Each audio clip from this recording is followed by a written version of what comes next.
مساء الخير خواتاتي العزيزات، جيت نحكي لكم حكايتي. مرة دخلت لوحد الحانوت للملابس الداخلية، لقيته داير وحدة الريحة طيبة قوية، غير كيما دخلت من الباب التصقتني في عبايتي للاحتباس الحراري العاصرة لأطهر عرق كريه. وكيفاش ندير؟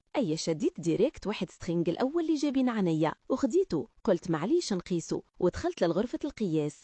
قسته بالمقلوب، هذاك الخيط درته للأمامية تاع الحلال، وهذيك الفرمجة المثلثة درتها للخلفية تاع الحرام، وجاني سواسوة. وبعدها استغليت روحي هناك، نحيت بالخفض قشيري وتغوطت شوية عليه ومسحت به لداخل عبايتي، كسرت هذيك الريحة الطيبة، استرديت عفتي وشرفي بالريحة الكريهة وجمعته في صاك وخرجت، خلصت مول الحانوت فداك سترينج ورجعت للدار ماشي زانية. وهذا الحكاية كان نصيحة لأي وحدة بلاك تطيح في نفس الكتاعي، تعرف كيفاش تتصرف، خاطرش كثروا أعداء العفة يصنعون الصابون المعطر، ولازم تكوني ماكرة كيفي. صدقوني جامي اغتسلت كيلوطاتي إلا بالماء لوحده ولا نتيممهم بالحجر. ومين نشري شكسوة جديدة تجي معطرة ما نلبسهاش حتى نمسيها 24 ساعة كاملة في بدون الزبل الخانز، حشاكم فيها باش نتأكد منها. وباقي نقولكم بسلامة عليكم.